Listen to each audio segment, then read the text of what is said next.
আসসালামু আলাইকুম। শশীলজ ময়মনসিংহ শহরের রাজবাড়ী খ্যাত শহরের কেন্দ্রস্থলে অবস্থিত। বিশাল এই প্রাসাদটি হল মহারাজা শশীকান্ত আচার্য চৌধুরীর বাড়ি।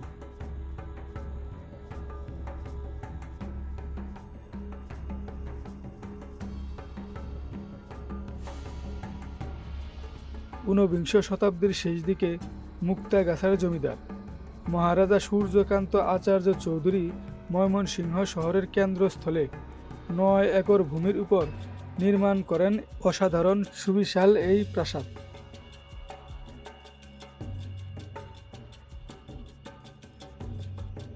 নিঃসন্তান সূর্যকান্ত আচার্য চৌধুরীর দত্তক পুত্র শশীকান্ত আচার্য চৌধুরীর নামানুসারে প্রাসাদটির নামকরণ করা হয় শশীলজ।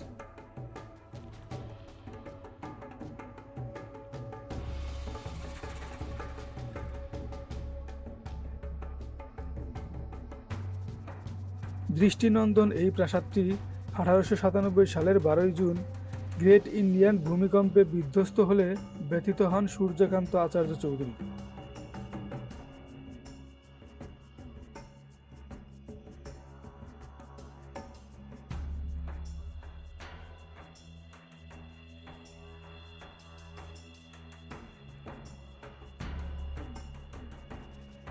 (1905 সালে ঠিক একই স্থানে নতুনভাবে শশীলজ নির্মাণ করেন পরবর্তী জমিদার শশীকান্ত আচার্য চৌধুরী।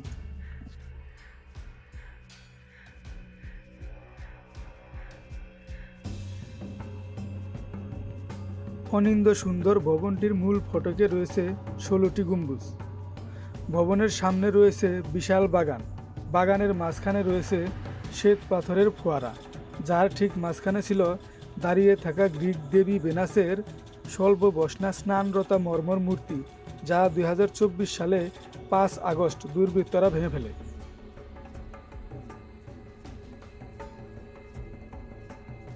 লালচে ইট আর হলুদ দেয়ালে নির্মিত 18টি বিশাল কক্ষের মূল ভবনের পিছনে রয়েছে দোতলা স্নানঘর।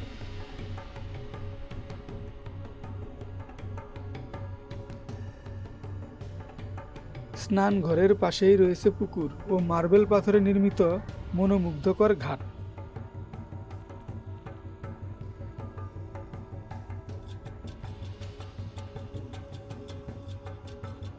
এই স্নানঘরে বসে পাশের পুকুরে হাঁসের খেলা দেখতেন রানী।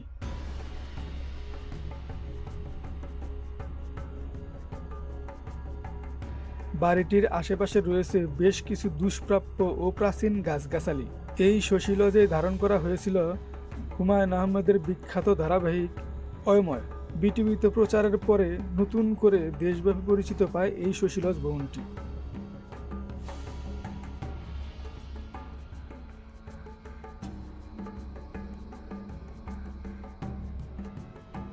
1952 সাল থেকে বহুদিন এই ভবনটি ব্যবহৃত হয়েছে মহিলা শিক্ষক প্রশিক্ষণ কেন্দ্র হিসেবে।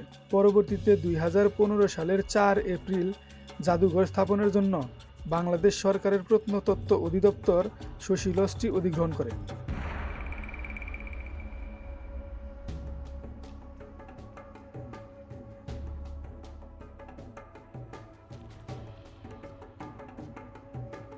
বিভাগীয় শহরের কেন্দ্রস্থলে হওয়ায় পরিদর্শন করার জন্য যে কেউ সহজেই এখানে আসতে পারে।